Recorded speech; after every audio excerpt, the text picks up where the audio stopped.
Wow movies Tamil சேனல்ல இருந்து நான் அபிராமி ஆனந்தன். எப்பயுமே நம்ம ஓடிடியில் வரக்கூடிய படங்கள் வெப் சீரிஸை ரிவ்யூ பண்ணுறது ரெக்கமெண்ட் பண்ணுறது தான் வழக்கம். இந்த டைம் புதுசாக தேட்டரில் வந்திருக்கக்கூடிய 2 தமிழ் படங்களை கொண்டு வந்திருக்கேன். இந்த ரிவ்யூ பார்த்து உங்களுக்கு பிடிச்சிருந்துச்சு அப்படின்னா மறக்காம நம்ம வாவ் மூவிஸ் தமிழ் சேனலை சப்ஸ்கிரைப் பண்ணி உங்களுடைய சப்போர்ட்டை கொடுங்க. இந்த வீடியோ உங்களுக்கு பிடிச்சிருந்துச்சு அப்படின்னா லைக் பண்ணுங்க, கமெண்ட் பண்ணுங்க, ஷேர் பண்ணுங்க. இப்போ வாங்க நம்ம வீடியோக்குள்ள போகலாம். இப்போ நம்ம ஃபஸ்ட்டாக பார்க்க போகிற படம் பரத் நடிப்பில் வெளிவந்திருக்க காளிதாஸ் 2 அப்படிங்கிற ஒரு கிரைம் த்ரில்லர் படம். இந்த படத்துடைய ஸ்டார்டிங் ஸ்டோரி என்ன அப்படிங்கிறத லைட்டாக பார்த்துடலாம். படத்துடைய ஆரம்பத்திலே நம்ம ஹீரோவை காட்டுறாங்க. நம்ம ஹீரோ ஒரு போலீஸ் ஆஃபீஸராக இருக்காரு. படத்துடைய ஆரம்பத்திலே ஒரு சில சம்பவங்கள் நடக்குது. அது என்ன அப்படிங்கிறத நீங்கள் படத்தை பார்த்து தெரிஞ்சுக்குங்க. இதை தொடர்ந்து ஒரு பெரிய அப்பார்ட்மெண்ட்டை காட்டுறாங்க. அந்த அப்பார்ட்மெண்ட்டில் ஒரு ஃபேமிலி வாழ்ந்துட்டு இருக்காங்க. அவங்களுக்கு சின்ன வயசில் ஒரு ஸ்கூல் படிக்கக்கூடிய வயசில் ஒரு சின்ன பொண்ணு இருக்காங்க. ஒரு நாள் கரெக்டாக, அதாவது நியூ இயருக்கு முன்னாடி நாள் நைட்டு மொத்த அப்பார்ட்மெண்ட்டுமே ஃபன்னாக ஜாலியாக டான்ஸ் எல்லாம் ஆடி செலிப்ரேட் பண்ணிக்கிட்டு இருக்காங்க. அந்த டைமில் இந்த சின்ன பொண்ணு ஏதோ ஒரு டாக்கை பார்த்து அதை ஃபாலோ பண்ணிக்கிட்டே போகுது. திடீர்னு அந்த பொண்ணு காணாமல் போயிடுது. இப்போ காணாமல் போன அந்த பொண்ணுக்கு என்ன ஆச்சு அப்படிங்கிறத கண்டுபிடிக்கிறதுக்காக போலீஸ் ஆஃபீஸராக இருக்கக்கூடிய நம்ம ஹீரோ களத்தில் இறங்குறாரு. இதுக்கப்புறம் அந்த பொண்ணை கண்டுபிடிச்சாரா இல்லையா அப்படிங்கிறது தான் இந்த படத்துடைய மீதி கதை. இந்த படத்துடைய முதல் பாகம் 2018 வருஷம் ரிலீஸ் ஆச்சு. அந்த படத்துடைய கதை சிம்பிளான கதையாக இருந்தாலும் நல்லா சுவாரஸ்யமாகவே கொண்டு போயிருப்பாங்க. நம்ம யாருமே எதிர்பார்க்காத அளவுக்கு ட்விஸ்ட்டும் அந்த படத்தில் இருந்துச்சு. இப்போ அதனுடைய தொடர்ச்சியாக தான் இப்போ 2வது பாகம் வந்திருக்கு.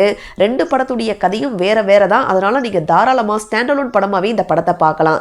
இந்த படத்தில் எனக்கு பாசிட்டிவாக பட்ட முதல் விஷயம், இந்த மூவியில் நடிச்சிருந்த பரத் உள்பட எல்லாருமே சூப்பரான ஒரு பர்ஃபார்மன்ஸை கொடுத்துருந்தாங்க. மேக்கிங் வைஸ் ரொம்ப நீட்டாகவே ப்ரெசென்ட் பண்ணியிருந்தாங்க. இந்த மூவியுடைய கிளைமேக்ஸில் நம்ம யாருமே எதிர்பார்க்காத அளவுக்கு ஒரு ட்விஸ்ட் இருக்கு. ஆக்சுவலாக 2 ட்விஸ்ட் இருக்கு. அதில் ஒரு ட்விஸ்ட்டை கூட நம்ம கெஸ் பண்ணுறதுக்கான சான்ஸ் இருக்கு. ஆனால் 2வது ட்விஸ்ட்டை கெஸ் பண்ண முடியாத அளவுக்கு கொண்டு போயிருந்தாங்க. இந்த படத்தில் வரக்கூடிய ஒரு சில சீக்வன்ஸை நல்லா சுவாரஸ்யமாகவே கொண்டு போயிருந்தாங்க. ஆனால் இந்த படத்தில் ஒரு சில பிரச்சனைகளும் இருக்கு. அதாவது இந்த படத்துடைய கிளைமேக்ஸில் 2 ட்விஸ்ட் இருக்கு அப்படின்னு சொன்னோம் இல்லையா, அதில் ஒரு ட்விஸ்ட்டை கிரைம் த்ரில்லர் படங்களை விரும்பி பார்க்கக்கூடிய நபர்களால் ஓரளவுக்கு கண்டிப்பாக கெஸ் பண்ணுறதுக்கான சான்ஸ் இருக்கு. அதுதான் இந்த படத்துடைய முதல் நெகட்டிவாக நான் பார்க்குறேன். 2வது, படத்தில் லாயர் கதாபாத்திரம் அப்படின்னு சொல்லி ஒரு கதாபாத்திரத்தை காட்டுவாங்க. அந்த கதாபாத்திரத்துக்குலாம் ஒரு லவ் சாங் இருக்கு. அதெல்லாம் எதுக்கு அப்படிங்கிற மாதிரியான ஒரு ஃபீலிங் கொடுக்கதான் செஞ்சது. 3வது நெகட்டிவா எனக்கு பட்ட விஷயம், இதுல இன்வெஸ்டிகேஷன் போர்ஷன் இருக்கு இல்லையா, அதை இன்னுமே இவங்க கிரிப்பிங்கா சுவாரஸ்யமா கொண்டு போயிருக்கலாம். இந்த மாதிரியான ஒரு சில பிரச்சனைகளும் இந்த படத்துல இருக்கதான் செய்யுது. ஓவராலா ஒரு மொத்த படமா பார்க்கும்போது இந்த படத்தை பார்க்கலாமா வேண்டாமா அப்படின்னு கேட்டீங்கன்னா, கிரைம் த்ரில்லர் ரசிகர்கள் தாராளமா தியேட்டர்ல போய் ஒரு தடவை பார்க்குற மாதிரியான ஒரு படம் தான்.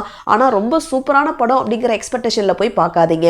இந்த படத்தை பொறுத்த வரைக்கும், அடல் கண்டென்ட்டை பொறுத்த வரைக்கும் பெருசா எந்த ஒரு காட்சிகளும் கிடையாது. நீங்க தாராளமா ஃபேமிலியோடயே பார்க்கலாம். இப்போ நம்ம 2வதா பார்க்க போற படம் துரை செந்தில் முருகன் இயக்கத்தில் லெஜண்ட் சரவணன் நடிச்சு வெளிவந்திருக்க லீடர் அப்படிங்கிற ஒரு ஆக்ஷன் த்ரில்லர் படம்.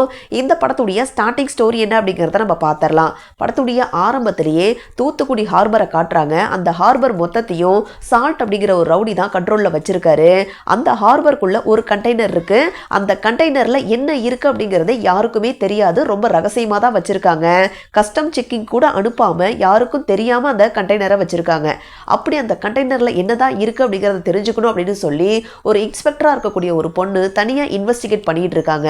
இப்போ அந்த சால்ட் அப்படிங்கிற ரவுடி இருக்காரு இல்லையா, அவருடைய மொத்த கார்களையும் ரிப்பேர் பண்றதுக்காகவே ஒரு கராஜ் வச்சிருக்காரு. அந்த கராஜ்ல தான் கார் மெக்கானிக்கா நம்ம ஹீரோ வேலை செஞ்சுட்டு இருக்காரு.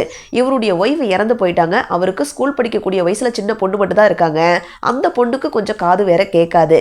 இப்ப இப்படிப்பட்ட ஒரு சிச்சுவேஷன்ல இந்த 3 சம்பவங்களும் ஒரு பர்டிகுலர் கேஸ்ல மீட் ஆக, இதுக்கப்புறம் நம்ம யாருமே எதிர்பார்க்காத அளவுக்கு அடுத்தடுத்து நடந்த சம்பவங்கள் தான் இந்த படத்துடைய மீதி கதை. இந்த படம் ஒரு கமர்ஷியல் ஆக்ஷன் த்ரில்லர் படமா இருந்தாலும் அதுக்குள்ள நம்ம யாருமே எதிர்பார்க்காத அளவுக்கு எக்கச்சக்கமான ட்விஸ்ட்டை வச்சு கொண்டு போயிருந்தாங்க.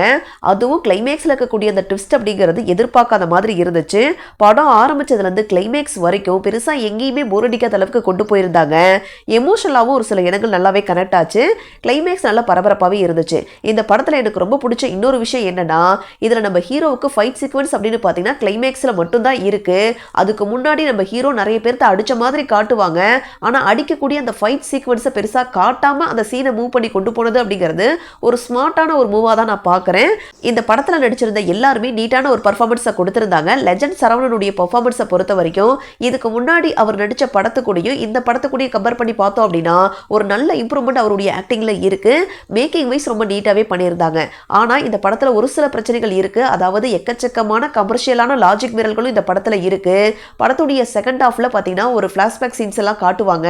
அதை கொஞ்சம் லென்த்தியா கொண்டு போயிட்டாங்களோ அப்படிங்கிற மாதிரியான ஒரு ஃபீலிங் எனக்கு கொடுக்க தான் செஞ்சது. ஓவராலா ஒரு மொத்த படமா பார்க்கும்போது உங்களுக்கு கமர்ஷியல் மாஸ் படங்கள்லாம் ரொம்ப பிடிக்கும் அப்படின்னா தாராளமா இந்த படத்தை நீங்க போய் தியேட்டர்ல பார்க்கலாம். ஒரு டீசன்ட் வாட்ச் தான். இந்த படத்தை பொறுத்த வரைக்கும் அடல்ட் கண்டென்ட் அப்படிங்கிறது பெருசா எதுவுமே கிடையாது. நீங்க தாராளமா ஃபேமிலியோடயே பார்க்கலாம். இந்த வீடியோ பத்தின உங்களுடைய கருத்துக்களை மறக்காம கமெண்ட்ஸ்ல சொல்லுங்க. இதே மாதிரி சூப்பரான படங்களை பத்தி நீங்க தெரிஞ்சுக்கணும் அப்படின்னு நினைச்சீங்கன்னா மறக்காம வாவ் மூவிஸ் தமிழ் சேனலை சப்ஸ்கிரைப் பண்ணுங்க, லைக் பண்ணுங்க, ஷேர் பண்ணுங்க, கமெண்ட் பண்ணுங்க. தேங்க்யூ.